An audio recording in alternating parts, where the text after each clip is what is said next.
Hello, जय हिंद दोस्तों। मैं राजपाल स्वागत करता हूं आपके अपने इस YouTube channel army boys and army study पे।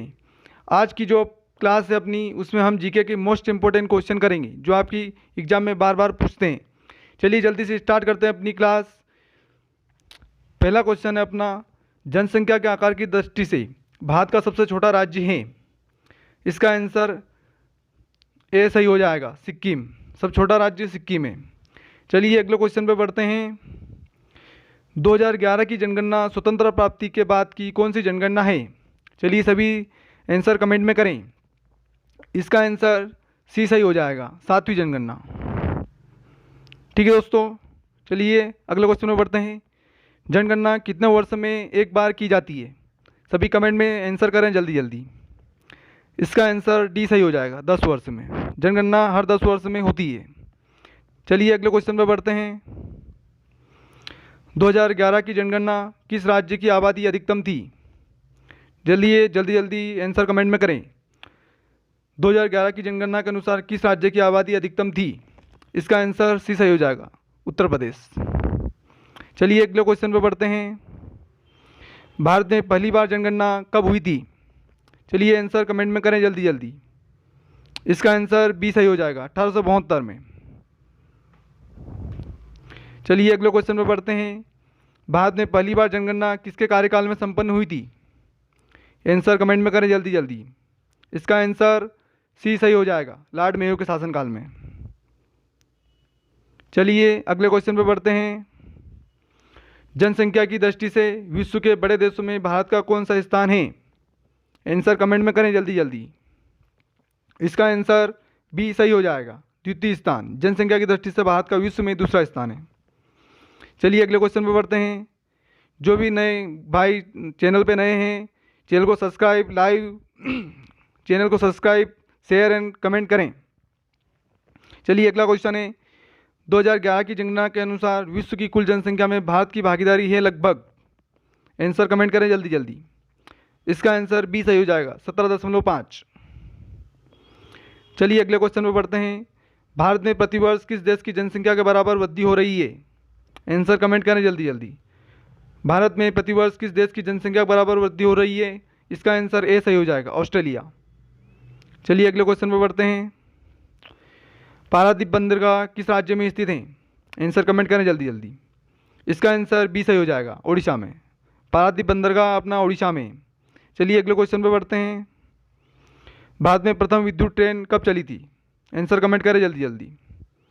इसका आंसर ए सही हो जाएगा, 1925 में। भारत में प्रथम विद्युत रेल 1925 में चली थी। अगला क्वेश्चन है, भारत की प्रथम विद्युत संचालित रेलगाड़ी थी। जल्दी आंसर कमेंट में करें। भारत की प्रथम विद्युत संचालित रेलगाड़ी ढक्कन एक क्वीन थी। इसका आंसर ए सही हो जाएगा। चलिए अगले क्वेश्चन पर बढ़ते हैं। विश्व में भारतीय रेलवे नेटवर्क की स्थिति है। जल्दी में आंसर कमेंट करें। विश्व में भारतीय रेलवे कितने स्थान पर है? इसका आंसर सी सही हो जाएगा, चौथे स्थान पर। चलिए अगले क्वेश्चन पर बढ़ते हैं। भारत में रेलवे तंत्र कब स्थापित किया गया था?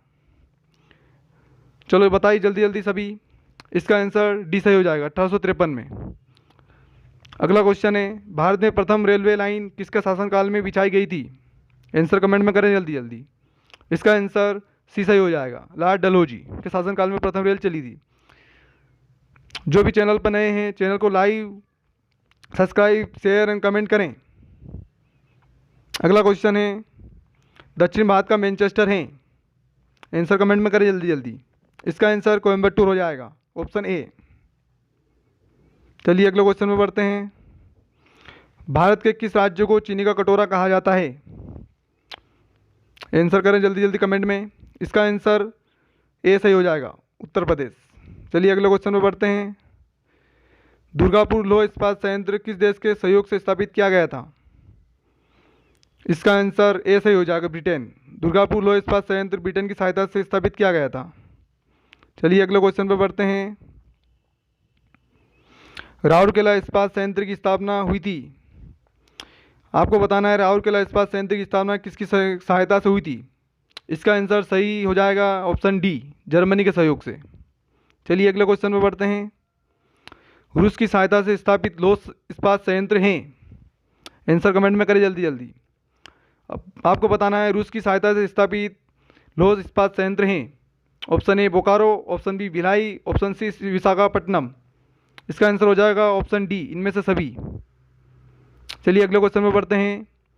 भिलाई, दुर्गापुर, राउरकेला में लौह इस्पात संयंत्र की स्थापना किस पंचवर्षीय योजना के दौरान की गई थी?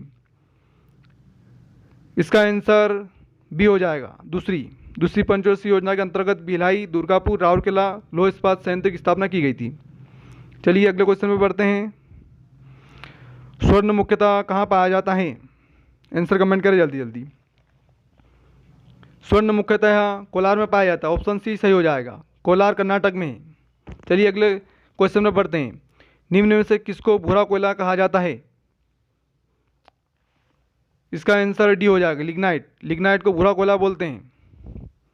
कार्बन की सर्वाधिक मात्रा एंथ्रासाइड में है। ऑप्शन ए, एंथ्रासाइड में कार्बन की सर्वाधिक मात्रा है और भूरा कोयला लिग्नाइट को बोलते हैं। अगला क्वेश्चन है, तलचर प्रसिद्ध कोयला क्षेत्र कहाँ स्थित है? सभी कमेंट में आंसर करें जल्दी जल्दी। तलचर प्रसिद्ध कोयले क्षेत्र उड़ीसा में स्थित है। ऑप्शन डी सही हो जाएगा। चलिए अगले क्वेश्चन में बढ़ते हैं। भारत का प्रथम परमाणु ऊर्जा उत्पादन केंद्र है?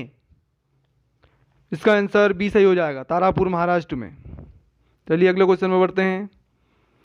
भारत में ऊर्जा का मुख्य स्रोत क्या है? सभी आंसर कमेंट में करें जल्दी जल्दी। भारत में ऊर्जा का मुख्य स्रोत तापीय ऊर्जा है। ऑप्शन बी सही हो जाएगा इसका। चलिए अगले क्वेश्चन में बढ़ते हैं। भारत के कितने राज्य समुद्र किनारे पर हैं? आंसर कमेंट करें जल्दी। इसका आंसर सी हो जाएगा, 9। भारत के 9 राज्य समुद्र तट पर हैं। अगला क्वेश्चन है, भारत में सबसे लंबी तटरेखा वाला राज्य है? आंसर कमेंट करें जल्दी। इसका आंसर सी हो जाएगा, गुजरात। सबसे लंबी तटरेखा गुजरात की है। चलिए अगला क्वेश्चन है, निम्नलिखित भारतीय राज्यों में से किससे होकर कर्क रेखा नहीं गुजरती है? चलिए बताइए जल्दी जल्दी। इसका आंसर ए हो जाएगा, उत्तर प्रदेश। उत्तर प्रदेश से कर्क रेखा नहीं गुजरती है। चलिए अगला क्वेश्चन है, आंध्र प्रदेश एक भाषाई राज्य के रूप में गठित किया गया था। सन बताना आपको कब हुआ था? चलिए इसका आंसर बी हो जाएगा, 1953 में। चलिए अगला क्वेश्चन है, श्री समुद्रम किस नदी द्वारा बनाया गया द्वीप है? श्री समुद्रम किस नदी द्वारा बनाया गया द्वीप है? इसका आंसर डी हो जाएगा, कावेरी नदी। चलिए अगला क्वेश्चन है, भारतीय मानक समयिका नहीं गुजरती है। भारतीय मानक समय कहाँ से नहीं गुजरता है? इसका आंसर सी हो जाएगा, महाराष्ट्र। महाराष्ट्र से भारतीय मानक समय नहीं गुजरती है। अगला क्वेश्चन है, निम्नलिखित में से कौन सा केंद्र शासित प्रदेश नहीं है? कमेंट करें आंसर जल्दी जल्दी। निम्नलिखित में से कौन सा केंद्र शासित प्रदेश नहीं है? इसका आंसर ए सही हो जाएगा, गोवा। चलिए दोस्तों, ये क्लास यहीं तक थी। फिर मिलते हैं दोस्तों। चैनल को सब्सक्राइब, शेयर एंड लाइक करें। जय हिंद दोस्तों।